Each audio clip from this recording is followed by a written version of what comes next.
Aurélien, voilà, que j'adore Aurélien parce qu'il a un franc-parler. C'est un garçon voilà, pour qui j'ai une tendresse particulière. Il est SDF depuis septembre. Il a quitté son domicile familial à cause de relations très conflictuelles. C'est ça, Aurélien? Oui, après, bon, j'ai envie de préciser, je suis pas vraiment SDF en fait parce que je dors quelque part en fait. D'accord. Donc à partir de ce moment-là, je pense pas que je suis SDF.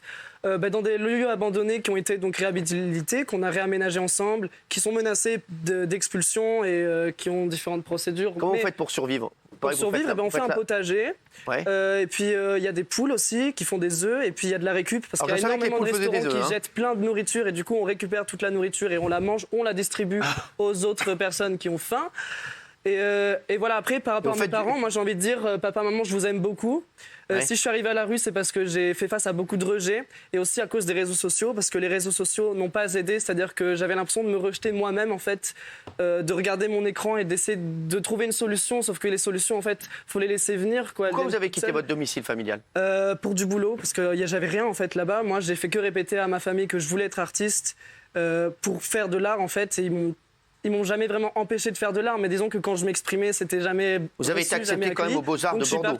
Oui, j'ai été accepté parce que j'ai fait ce qu'il fallait en fait. J'ai rencontré des personnes, j'ai dit je vais m'exprimer en fait. Donc au bout d'un moment, à force de rejet, de passer l'hiver dehors, qu'il fait froid, que du coup les gens ont peur de toi parce qu'il fait froid, que tu cherches de boulot et qu'on te dit non, il faut une maison pour du boulot, que tu cherches une maison et qu'on te dit il faut un boulot pour une maison en fait.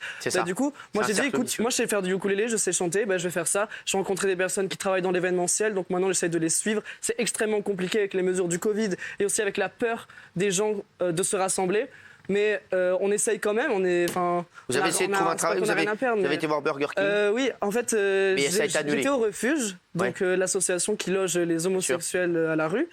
Et en fait, ils m'ont viré la semaine où j'ai été aussi viré de Burger King. C'était la même semaine que le reconfinement. Pourquoi ils vous ont viré? C'est des raisons...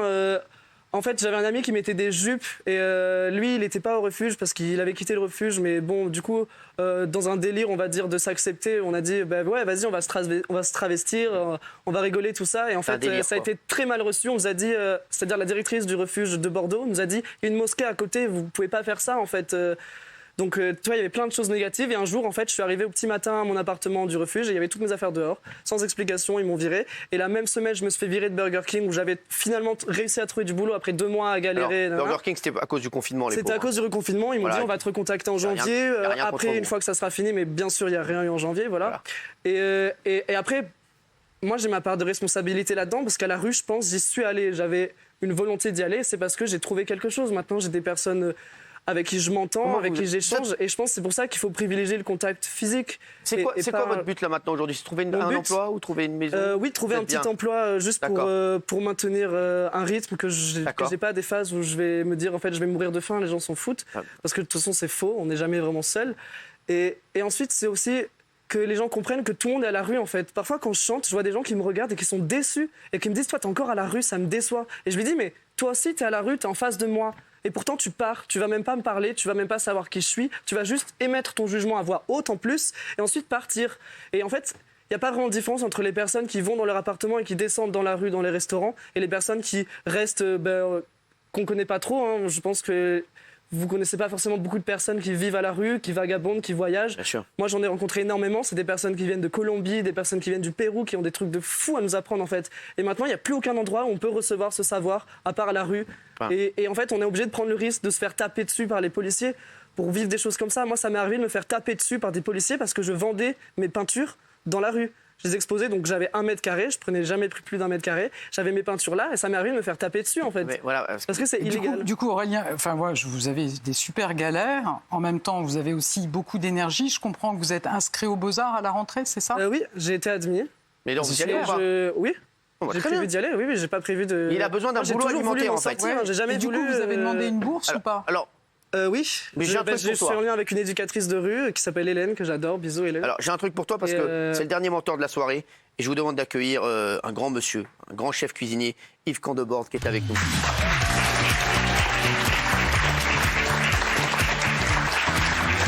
Comment ça va Yves? Merci d'être là Yves, je suis content de te voir. Alors, t'as entendu Aurélien, c'est un personnage. Hein. Oui, c'est un personnage. Il y a du débit. Hein, franchement, t'as vu ou pas? Les deux, ça va. Je sens que ça va matcher les deux. Pour quelqu'un de timide, vous m'impressionnez. Ah ouais. Faut quelqu'un de réservé, vous m'impressionnez. Non, mais j'aime bien, on aime bien ce personnage. Toi, je sais que tu aimes bien les personnages en couleur aussi. Alors, Yves, tu vas être le mentor d'Aurélien. Ouais, on va essayer. J'espère. Bah oui. Mais je pense que ça va bien matcher tous les deux. Parce que Yves, c'est un garçon qui, voilà, il est pas. Voilà, il est exigeant, mais il est sympathique et tu vas être derrière lui. Ouais, exigeant, oui. Après, c'est par rapport à notre métier de la restauration. C'est vrai que c'est un métier qui demande de l'investissement, de la rigueur et de la discipline. Bah oui, c'est ça. Mais je pense que les cadres, des fois, quand on n'arrive pas à les trouver dans sa vie personnelle, des fois, on les trouve dans la vie professionnelle et ça aide énormément. Bah, alors Yves, tu veux lui proposer aussi de prendre à l'essai Ouais, on a une belle entreprise sur Bordeaux. À la Porte Caillou, c'est un avant-comptoir. C'est là où on a chanté cette semaine. Ah bah il va venir, il va servir et chanter. Tu vois, t'as un chanteur et un serveur. Et alors régulièrement, on a besoin. Bon, en ce moment, c'est vrai qu'avec ce qui nous est arrivé dans le métier, on a une période un peu difficile, comme l'ensemble, je dirais, de la France. Mais on a régulièrement besoin de jeunes, de jeunes motivés pour venir nous accompagner sur des soirées en salle.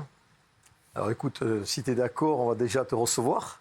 On va voir un peu ta motivation et essayer de canaliser toute l'énergie que tu as en la rendant le plus positive possible.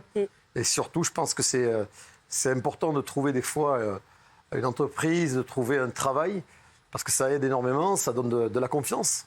Ça donne de la confiance et quand on a confiance en soi, on sait qu'on peut remuer des montagnes derrière. Aurélien, ça te va? Ça sera le bienvenu. Ça me va parfaitement. T'es content, mon Aurélien? Bien sûr. On va te heureux pour toi.